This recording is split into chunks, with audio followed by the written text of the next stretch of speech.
Hey guys, it's Casera, and today I'm going to be talking about the best and the worst mysteries, thrillers, and horrors of 2019.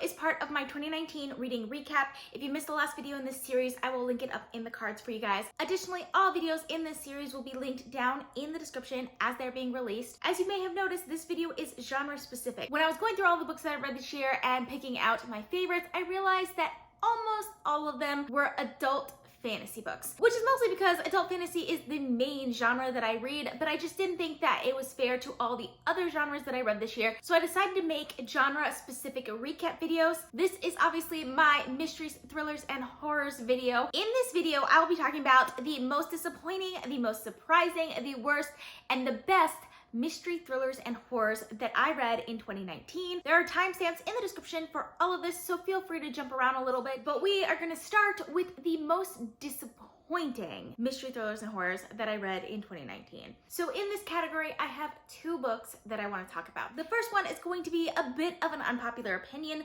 because it seems to be one of the most celebrated new releases of 2019, and that is The Silent Patient by Alex Michaelides. So this book follows the character of a psychologist who has a patient that shot her husband, and afterwards she has been completely silent. So it's him treating this patient, and there is a lot that happens here because it's kind of a murder mystery novel, but at the same time it's a thriller.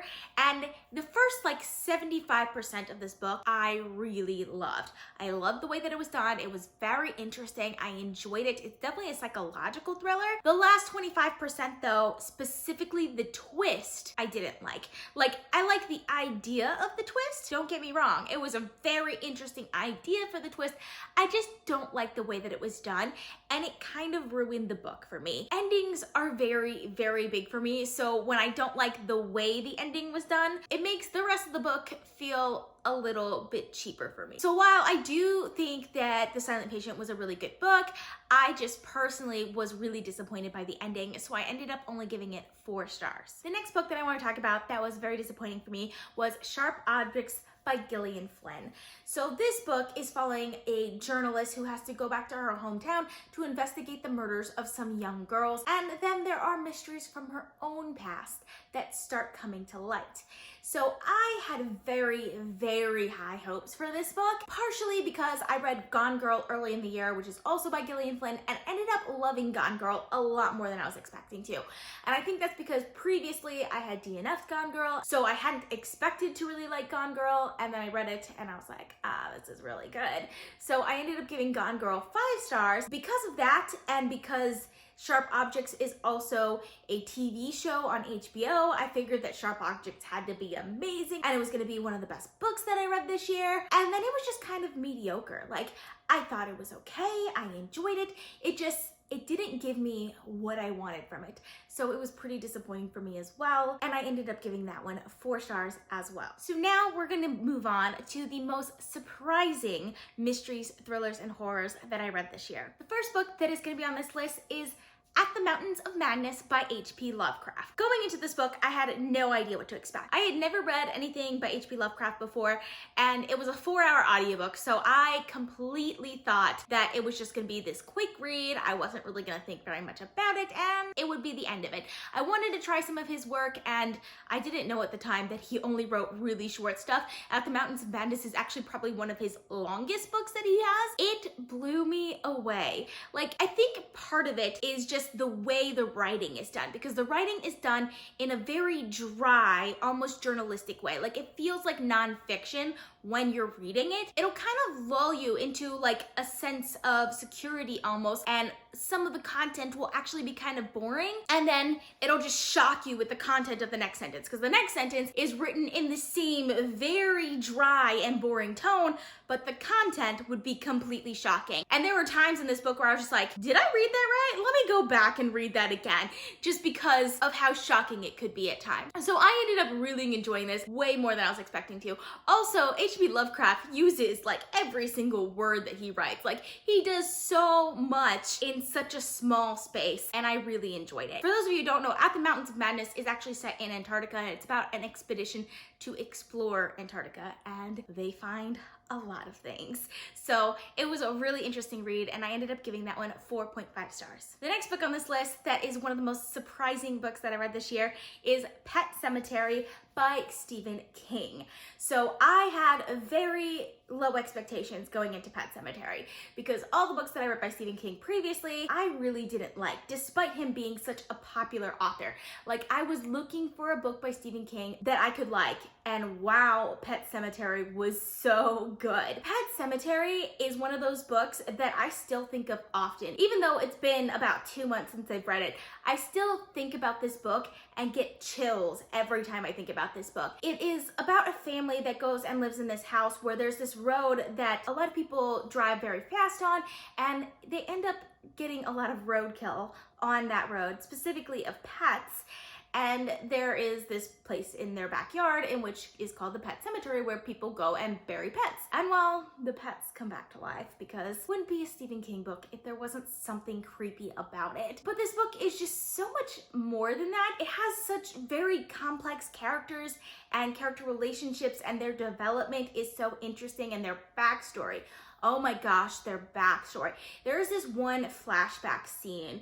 Oh, and it's already giving me chills just thinking about that scene. But there's this one flashback scene that is so raw and real and even disgusting in some ways. Like I said, I just get chills every time I think about that scene and how creepy it is. I think this is one of the scariest books that I read this year. And I don't get scared easily when I'm reading books. Like, I really don't. But I just feel all of the chills when I think about this book, and I absolutely love it. When I first read this book, I ended up giving it 4.5 stars. Later on, I bumped it up to 4.75 stars, and just thinking about it now, I feel like it's gonna be a 5-star book eventually. But it's definitely one that has stuck with me, and I really, really enjoyed it. So typically at this point, we would move on to the worst mystery thrillers and horrors that I read this year. Honestly though, I feel like I don't really have anything to put in that category. For most mystery thrillers and horrors, if I feel like I'm not gonna like the book, I just don't read it. Like, I'll read the first chapter and be like, this is not the book for me, and put it down. So we're gonna move on to the best mystery thrillers and horrors that I read in 2019. The first book on this list is The 7 Deaths of Evelyn Hardcastle by Stuart Turton. So I read this book in January of 2019, and I still absolutely love it. This book is so interesting. This book is following a character that wakes up in a different person's body every day, and sometimes it's a different time of the day, and he has 7 days to figure out who killed Evelyn Hardcastle. These are 7 days in 7 completely different bodies, and what makes this super, super interesting is that each body has its own tendencies, and when the character is in that body, he feels those tendencies. So for example, one of the bodies that this character inhabits is a rapist. So while he's inhabiting the rapist, he has rapist-like tendencies, which is like kind of terrible to read from that perspective. But at the same time, it's so well written that I can't stop reading it. Like, it was so good. I enjoyed it so much. As I was thinking about this list, I was surprised by how much I still remembered about this book. It being like 11 months since I read this book for the first time, and I listened to the audiobook, which I generally remember less when I listen to audiobooks than when I spend time physically reading books. So this book is one that has just really, really stuck with me, and I really, really love it. So I ended up giving this one 5 stars. The next book on this list is The Shining by Stephen King. So this book I read after I read Pet Semetary, so I was expecting it to be good because one, I had finally found a book by Stephen King I really liked. It's also probably one of Stephen King's most famous works. I haven't seen the movie yet, but I definitely want to see the movie. But what I really loved about this book was not necessarily all of the suspense and the horror aspects of it, which, mind you, were really good works. Exactly what I wanted from a horror novel, especially since I was reading in October. But I really enjoyed the more character development aspects of this book also. I feel like a lot of thrillers and horrors just don't have that great character development, and what I loved the most was the complexity of the character relationships. Because there's this family that's living in this hotel, right? And the relationships between the parents is very strained, and they don't have a very good relationship, but the way the relationship to the son is incredibly interesting, and how the son views his parents. So I really enjoyed that aspect of this book, and of course all of the other other things in this book was amazing also. So I ended up giving this one 5 stars as well. And the last book on this list is actually a trilogy, and that is The Girl with the Dragon Tattoo series by Stieg Larsson, which includes The Girl with the Dragon Tattoo, The Girl Who Played with Fire, and The Girl Who Kicked the Hornet's Nest. So this series was one of the first thrillers that I picked up this year as part of my goal to read more mysteries, thrillers, and horrors, and I absolutely fell in love with this series. So this series is following kind of 2 main characters. There's Michaelides, who is a journalist, and at the beginning of the series, he's being arrested. I think it's for libel, so he has to spend some time in jail. He has to pay a lot of fines and things like that, and he's resigning from his position because of the bad press and things like that. And then there's also Elizabeth, who is a hacker, and she gets in a lot of weird places. I love this series though because of how dark and how real it got. This series, even though like it did have very interesting thriller elements to it, I loved how the people in the series felt like real people, and they had interesting and complex relationships, and they didn't do things for the sake of the thriller, you know what I mean? Like, they made choices that made sense to their personal motivations and goals, not necessarily for the sake of the story, which is how I feel like a lot of mysteries, thrillers, and horrors go. It just felt like I was reading about real people, and I loved that aspect of this series.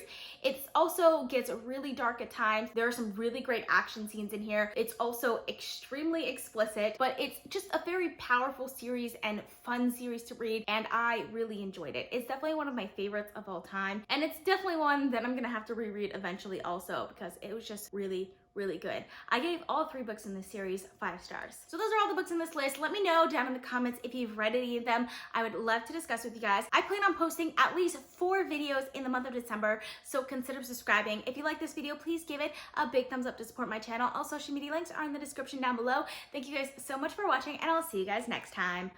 Bye.